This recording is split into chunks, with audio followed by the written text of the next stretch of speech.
اور اس کے علاوہ بھی جو کراچی میں بائی الیکشن اور اس کے بعد جو مالاکنڈ میں ہوا، سب میں ریجیکٹ ہوا یہ. اور جو کل ورڈکٹ ہے، جو بھی اس ملک میں قوتیں ہیں، جو اس ملک کا سوچ رہی ہیں، یہ لوگ تو ملک کا نہیں سوچ رہے، کیونکہ ان کے پاس ان کا تو سٹیک، میں ریپیٹ کرتا ہوں، جن لوگوں کے اربوں ڈالر ملک سے باہر پڑے ہوں، ان کو کیا فرق پڑے گا کہ پاکستان نیچے جا رہا ہے، روپیہ نیچے جا رہا ہے، معیشت نیچے جا رہی ہے، مہنگائی بڑھ رہی ہے. ان کا تو ایشو ہی نہیں ہے. ایشو تو پاکستانیوں کا ہے، جو کہ یہاں جن کا جینا مرنا ہے. اور ایشو ان اداروں کا ہے جن کا سٹیک پاکستان میں ہے. تو وہ کیا یہ دیکھ نہیں رہی کہ یہ کیا ہو رہا ہے ملک کے ساتھ؟ کہ یہ ایک لوگ آتے ہیں، اربوں اربوں روپے کی ان کی چوریاں، ان کی کرپشن کیسز. میں 3.5 سال کہتا گیا کہ یہ میرے سے ایک ہی چیز مانگ رہے ہیں، NRO، اور میں نہیں دوں گا ان کو. میں 3.5 سال کہتا گیا. پہلا دن اسمبلی میں انہوں نے جب تقریر نہیں کرنے دی، میں نے کہا کہ یہ مجھے بلیک میل کر رہے ہیں NRO کے لیے. اور مجھے افسوس سے کہنا پڑتا ہے کہ ان کے پہلے جنرل مشرف نے اس ملک کو سب سے زیادہ نقصان پہنچایا ان کو NRO دے کے. 10 سال میں پاکستان، یا ان کے جو 10 سال تھے، 4 گنا زیادہ پاکستان کا قرضہ بڑھا، ملک کو بینکرپٹ چھوڑ کے چلے گئے اور باہر بھاگ گئے. اور پھر جب ملک اٹھ رہا تھا، پھر ان کو اوپر مسلط کر دیے گئے اور پھر NRO دلوایا ان کو. اور ساری قوم تماشا دیکھ رہی ہے کہ یہ یہاں صرف چھوٹا چور پکڑا جاتا ہے، یہ بڑے بڑے ڈاکوؤں کے لیے کوئی اور قانون ہے، ان کو کوئی ہمارا انصاف کا نظام نہیں پکڑ سکتا. یہ جب مشکل پڑے گی باہر بھاگ جائیں گے. اور ایسے باہر بیٹھے ہوئے ہیں بڑے بڑے محلات میں، جس طرح کہ ان کی پتہ نہیں کوئی باہر کون سی بزنسز تھی، سارا پیسہ چوری کر کے باہر لے کے گئے. تو قوم نے ریفرینڈم دے دیا ہے، قوم نے واضح بتا دیا ہے، ان لوگوں کو ریجیکٹ کر چکی ہے قوم. تو لہٰذا میں یہ آج سارے پاکستان کے اداروں کو کہنا چاہتا ہوں کہ جتنی دیر آپ ان کو بیٹھنے دیں گے، جتنی دیر یہ ہمارے اوپر مسلط رہیں گے، ہمارا ملک نیچے جا رہا ہے. ہمیں کہا جی عمران خان نے آئسولیٹ کر دیا پاکستان کو، عمران خان کی فورن پالیسی اتنی بری تھی کہ اب ہم آئسولیٹ ہو گئے ہیں.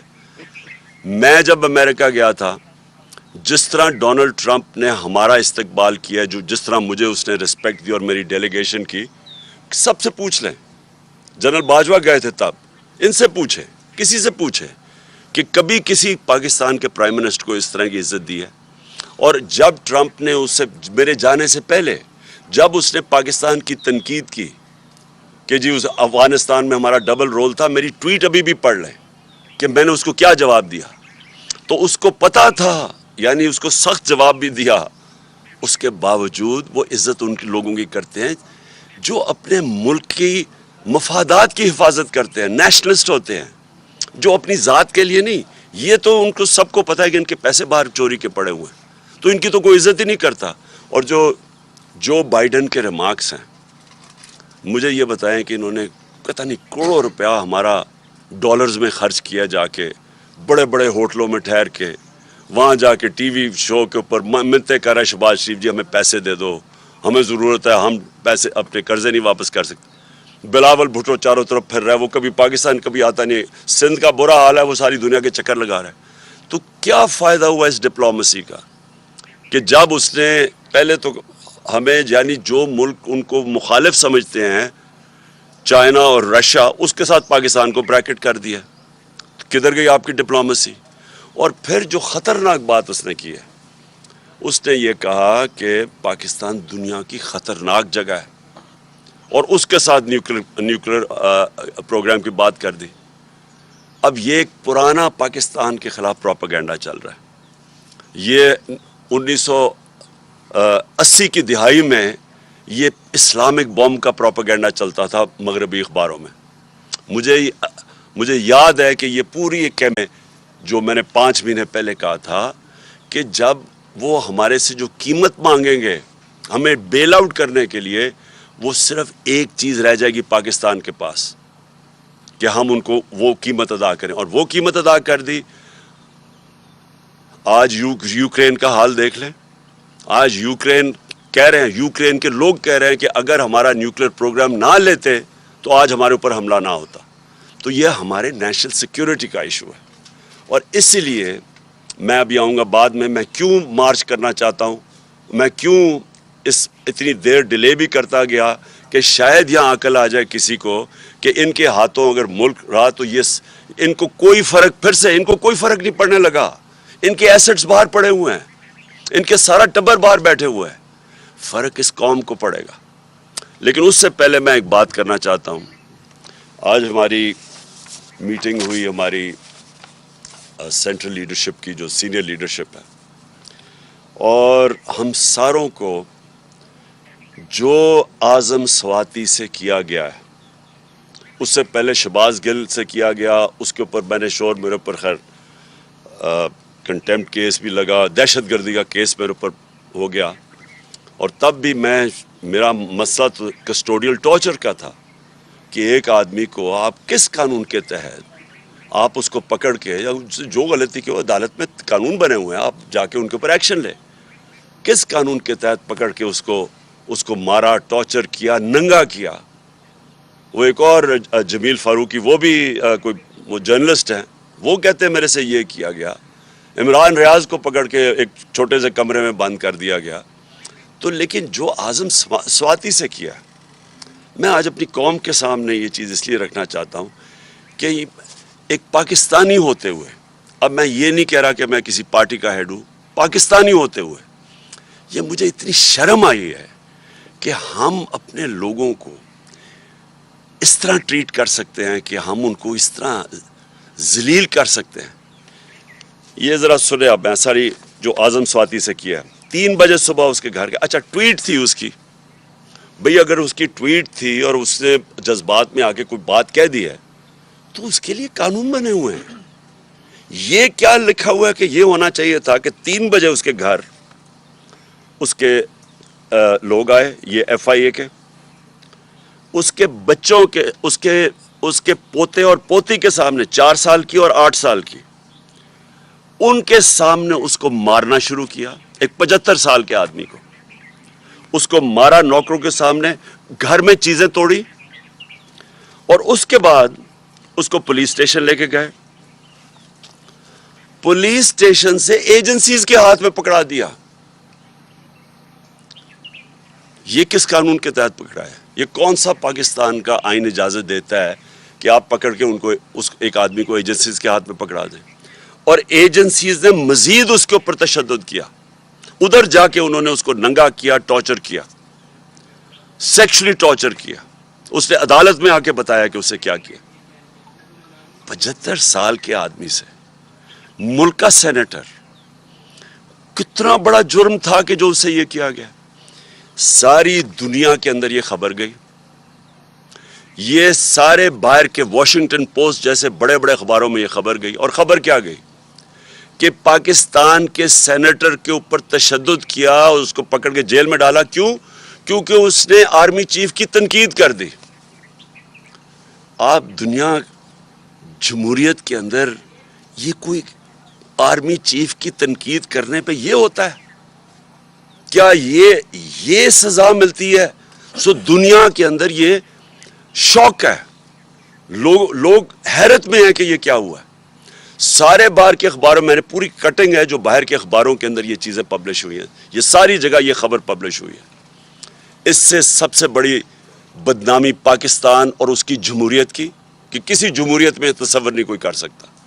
اس کے بعد پاکستانی فوج کی اور پاکستان کے آرمی چیف کی, یہ ان کی بدنامی ہوئی کہ یہ اس کا مطلب کہ فوج آؤٹ آف کنٹرول ہے, فوج آرمی چیف, یہ اس کا مطلب کہ کوئی قانون کے اوپر ہے, وہ کچھ بھی کر سکتے ہیں ملک میں.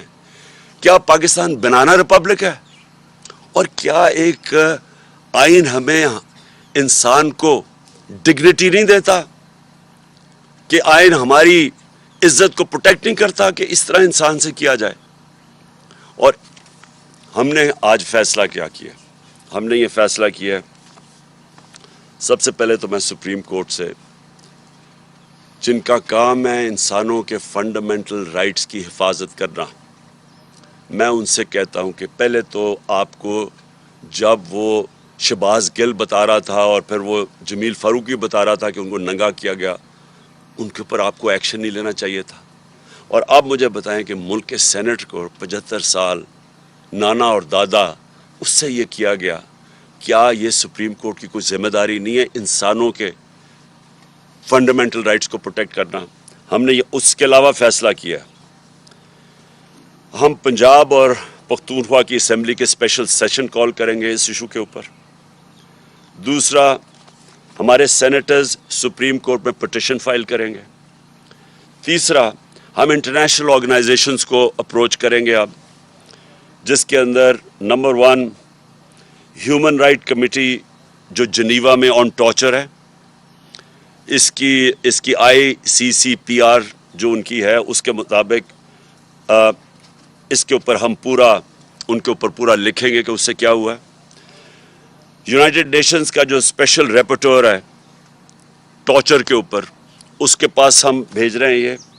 یورپین یونین کے ہیومن رائٹس کا جو اسپیشل ریپرزینٹیٹیو ہے ان کے پاس ہم یہ بھیج رہے ہیں ساری ڈیٹیلز۔ اور انٹرنیشنل پارلیمنٹری یونین بھی ہے پارلیمنٹیرینز کی، ان کے پاس بھی ہم یہ سارا بھیج رہے ہیں۔ اور مجھے بڑے افسوس سے کہنا پڑتا ہے کہ جو سینٹ کا چیئرمین ہے،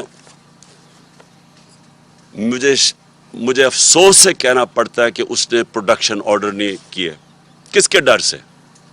کیا سینٹ کے چیئرمین کی یہ ذمہ داری نہیں تھی کہ اعظم سواتی کے پروڈکشن آرڈر دیتے؟ کس سے ڈرے ہوئے تھے وہ؟ اور میں آخر میں، جو آدمی ذمہ دار ہے اس کا، مجھے پتہ ہے کہ جب سے ایک آدمی کی پوسٹنگ ہوئی ہے اسلام آباد میں اس طرح کی چیزیں ہونی شروع ہو گئی ہیں۔ یہ جو سارے تشدد کے کیس ہیں جب سے وہ یہاں آیا تب سے ہوا ہے، اس کے خلاف ایکشن لینا چاہیے۔ یہ آدمی نے ملک کی بدنامی کر رہا ہے، یہ آدمی اس ملک کے آئین توڑ رہا ہے، اور یہ آدمی اداروں کو بدنام کر رہا ہے، یہ آدمی اداروں کے خلاف نفرتیں پیدا کر رہا ہے۔ اور اس نے اگر آرمی چیف کو خوش کرنے کی کوشش کی ہے، اور مجھے پورا یقین ہے یہ آرمی چیف کو نہیں پتا ہوگا کہ یہ جو ہوا ہے، اس نے نقصان پہنچایا ہے۔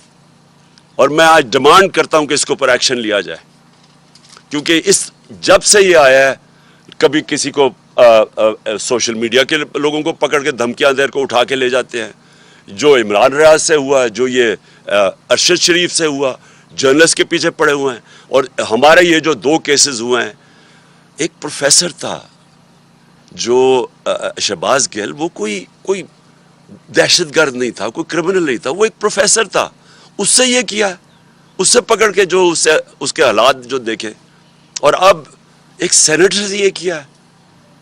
اس کے اوپر فوری طور پہ میں ڈیمانڈ کرتا ہوں ایکشن لیں، کیونکہ یہ بدنام کر رہا ہے، یہ ملک کو نقصان پہنچا رہا ہے یہ انسان، اور اس سے فائدہ کچھ نہیں ہو رہا۔ یہ نہ سمجھے کہ اس سے کوئی اداروں کی عزت کرے گا، اس سے اداروں کے خلاف نفرت بڑھ رہی ہے۔ اب آخر میں لانگ مارچ کے اوپر آتا ہوں۔ دیکھیں، میں نے پوری انتظار، یعنی 25 مئی کے بعد، 25 مئی میں ہم نے کوشش کی کہ پرامن ایک پریشر ڈالے جائیں، جو کہ گورنمنٹ کا، جو اپوزیشن پولیٹیکل پارٹیز کا کام ہے، کہ ہم آئین کے اندر رہتے ہوئے ایک پریشر ڈالیں کہ ایک ایسا سیٹ اپ لے آئے ہیں جو کہ ساری نظر آ رہا تھا کہ پبلک اس کو ایکسیپٹ ہی نہیں کر رہی۔ کبھی پاکستان میں خود اس طرح پبلک نکلی نہیں، کبھی ایسے نہیں ہوا۔ تو جب پبلک نہیں ایکسیپٹ کر رہی، اور انہوں نے وہاں سندھ ہاؤس میں منڈی لگی ہوئی ہے کہ آپ نے قیمتیں لگا کے لوگوں کے ضمیر خرید کے لوٹے بنا کے تو آپ نے اسمبلی کرائی ہے، اور پھر واضح اب تو سب کو پتہ چل گیا نا سائفر کا، کیونکہ میں ان کا شکریہ ادا کرنا چاہتا ہوں ان کا یہ جو آڈیو لیکس میں، کہ اب ساروں کو پتہ چل گیا، پہلے تو کہتے تھے سائفر ہے ہی نہیں، اب سب کو پتہ چل گیا کہ سائفر ہے۔ تو یہ بیرونی پریشر، بیرونی انہوں نے دھمکی ملی تھی کہ جناب عمران خان کو ہٹاؤ اور شہباز شریف کو لے آؤ، کیونکہ عمران خان کو ہٹانے میں تو شہباز شریف نہیں آنا تھا۔ تو یہ تو سارا واضح ہو گیا کہ پبلک نے یہ نہیں ایکسیپٹ کیا، اور پبلک کو خاص پھر اوپر سے معیشت نیچے لے گئے، مہنگائی اسپانوں پہ چلی گئی۔ مہنگائی کم کرنے آئے تھے، 50 سال میں سب سے زیادہ مہنگائی ہے آج پاکستان میں۔ تو انڈسٹری بند ہو رہی ہے، ایکسپورٹس نیچے جا رہی ہیں, ریمیٹنسز نیچے جا رہی ہیں, اور صرف ایک ہی اب سلوشن ہے کہ اس طرح ان کو کوئی قرضے دے دے یا قرضے معاف کروا دے. دیکھیں, اس ملک کی ضرورت صرف ایک اس وقت ہے, صاف اور شفاف الیکشن. یہ ملک جس طرف یہ لے کے جا رہے ہیں تیزی سے نیچے, یہ صرف اب ایک طرح ہی نکل سکتا ہے, صاف اور شفاف الیکشن جو پولیٹیکل سٹیبلٹی لے کے آئے. جب تک سیاسی استحکامات نہیں ہوگی, استحکام نہیں آئے گا سیاسی طور پہ, معیشت نہیں ٹھیک ہونے لگی, کیونکہ معیشت تو نیچے جا رہی ہے. وہ دار کو لے کے آئے ہیں جو کہ خود ایک بہت بڑا مجرم ہے, جس نے سٹیٹمنٹ دی ہوئی ہے منی لانڈرنگ کی, کہ میں جو 2000 کے اندر اس نے میجسٹریٹ کے سامنے سٹیٹمنٹ دیا, وہ جو ہدایبہ پیپر مل کا کیس تھا, کہ میں شریف خاندان کے لیے منی لانڈرنگ کرتا تھا. فلم بنی ہوئی ہے اس کے اوپر BBC کی, کہ کیسے وہ قاضی فیملی لنڈن میں بیٹھی تھی, یہاں سے پیسے بھجواتا تھا, پھر ان کو لانڈر کر کے پاکستان لے کے آتا تھا. یہ ملک کو نہیں سنبھال سکتا ہے, ان کے پاس اب کوئی راستہ نہیں ہے. صرف مسئلہ اب یہ ہے کہ ڈرے ہوئے ہیں الیکشن سے اپنے, کیونکہ الیکشن سے ڈرے ہوئے ہیں. رزلٹ آپ کے سامنے ہے, ساروں نے مل کے بھی الیکشن لڑ گیا, اس کے باوجود یہ نہیں جیت سکتے. تو کیونکہ الیکشن سے ڈرے ہوئے ہیں, یہ ملک کو تباہی کی طرف دھکیلتے جائیں گے, الیکشن نہیں کروائیں گے. اس لیے اس وقت میں ان کو آج پھر وقت دے رہا ہوں. یہ میری مارچ اکتوبر سے آگے نہیں جانے لگی, یہ اب سے لے کے اکتوبر میں کسی ٹائم اناؤنس کروں گا. میں ان کو ٹائم دے رہا ہوں کہ ابھی بھی آپ کے پاس وقت ہے. ملک کی خاطر اپنے آپ کو بچاتے بچاتے ملک کو تباہ نہ کریں. اور میں ابھی بھی کہتا ہوں کہ یہ ہے ٹائم آپ کے لیے الیکشن اناؤنس کرنے کا. اگر آپ نہیں کریں گے, یہ میں مارچ کروں گا. مارچ کی میری تقریباً تیاری مکمل ہے, اور میں آج اپنی قوم کے سامنے انشاءاللہ ایمان تو اللہ پہ ہے میرا, کامیابی تو وہ دیتا ہے, پاکستان کی تاریخ میں اس طرح پبلک نہیں نکلے گی جو اس مارچ پہ نکلے گی. میں ٹائم دے رہا ہوں, آپ کے پاس ہے, چند دن ہیں, اور اس کے بعد میں یہ اناؤنس کر دوں گا.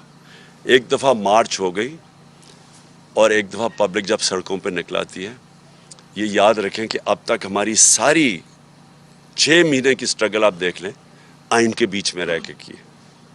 ہم نے جلسے کیے ہیں, پبلک دکھا دیا کہ پبلک کدھر کھڑی ہے. جلسوں میں کبھی اتنے بڑے جلسے نہیں ہوئے. ہم نے یہ بھی دکھا دیا کہ جب الیکشن آیا 17 جولائی کا, تب بھی کہ پبلک کدھر کھڑی ہے. اب پھر الیکشن میں, بائی الیکشن جو بھی بیچ میں, سب کو پتہ پبلک کدھر کھڑی ہے. اور یہ مارچ میں پتہ چل جائے گا کہ پبلک کدھر کھڑی ہے. ایک چیز آخری میں میری بات, کہ دیکھیں سری لنکا میں کیا ہوا.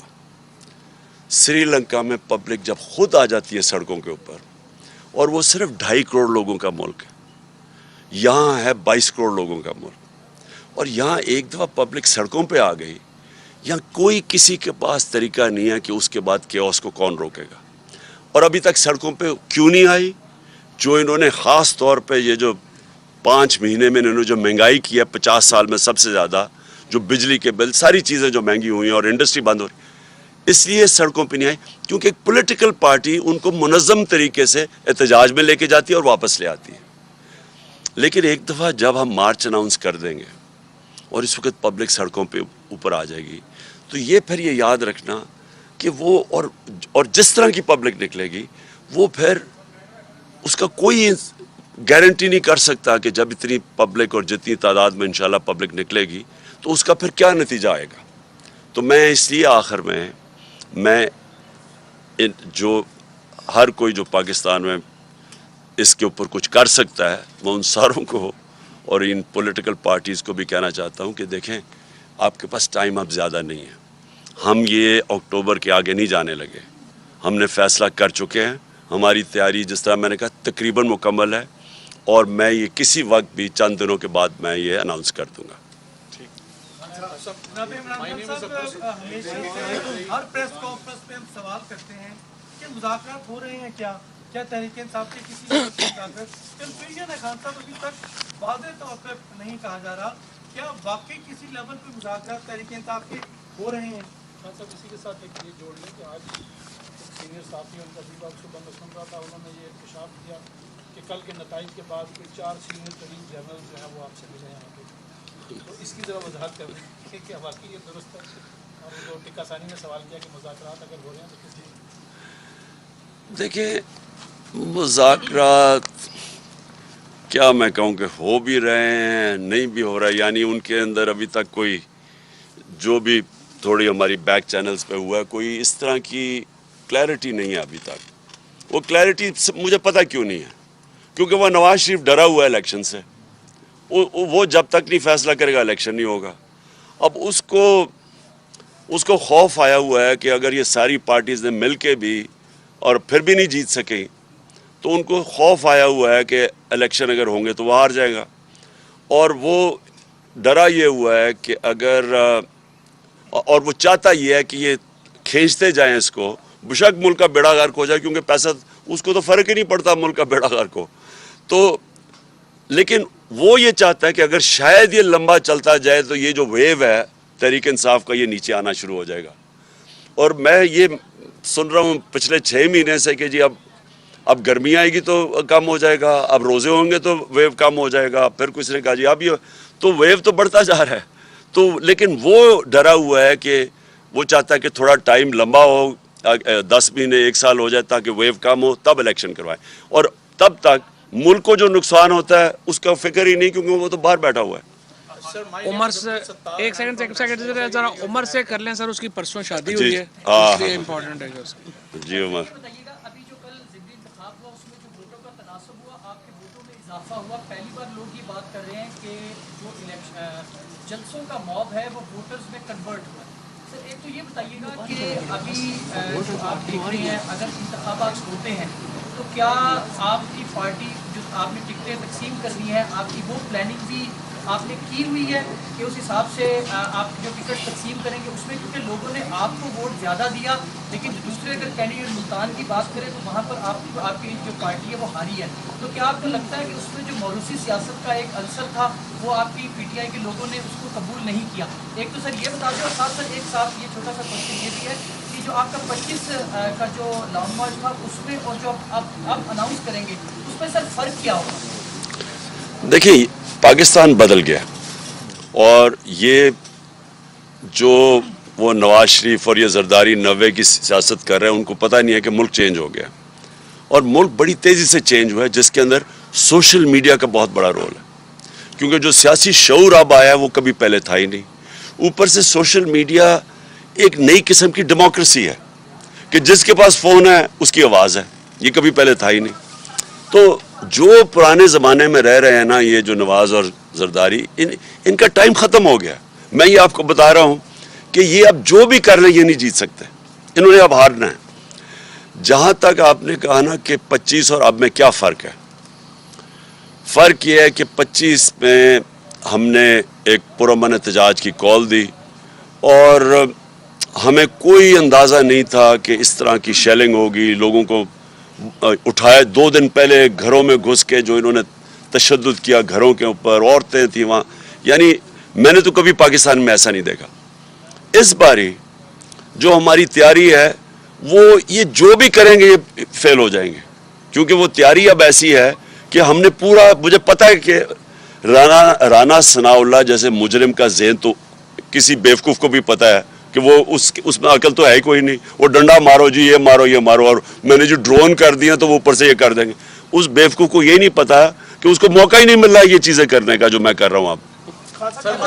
مائک لے لیں سر، مائک میں کوشچن سر، مائک لے لیں، مائک ستار صاحب کر لیں۔ جی بولو۔ خان صاحب یہ فرمائیے گا کہ آپ کا جو احتجاج ہے اور آپ کے احتجاج اور گورنمنٹ جو ہے وہ مذاکرات نہیں کرتی، تو آپ بھی مارچ کرتے ہیں، تو اس تناؤ کی وجہ سے کہیں ایسا تو نہیں کہ جمہوریت کی جو ہے بساط وہ لپٹنے کے چانسز ہیں؟ اور دوسرا یہ کہ جو سرکاری افسران اعلی کار بن کے جرنلسٹوں کو، پولیٹیشنز کو وہ سکرو کر رہے ہیں، کیا ان کی وہ لسٹیں آپ بنا رہے ہیں کہ نہیں؟ Thank you. دیکھیں میں آپ کو ایک بات بتاؤں کہ جو اس دور کے اندر یہ 6 مہینے کے اندر جس طرح کی فیشزم ہوئی ہے، جس طرح کا ظلم کیا گیا ہے، جس طرح کی سختی کی گئی ہے، یعنی جس طرح کی جمہوریت کا قتل ہوا ہے، میں آپ کو یقین، حالانکہ مشرف کے دور میں نے کوئی دن جیل میں گزارے تھے، لیکن میں آپ کو یقین دلاؤں کہ مشرف، کیونکہ میں تو اپوزیشن میں تھا،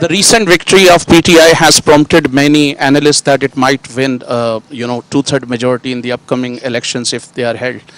But your political opponents have created an impression, especially in smaller provinces, that if Imran Khan is voted into power again, he might scrap 18 amendment and might introduce presidential system. So there are many nationalists, especially in Balochistan and Sindh, the province from where I belong to, who are very apprehensive about this. And then PTI recently made it very clear that it wants all the institution to be in their constitutional domains. This is what PPP used to claim in the past, Noon League used to claim in the past. Don't you think that this could be a starting point of dialogues between PTI and the government, that at least they should agree that this is something that should be done?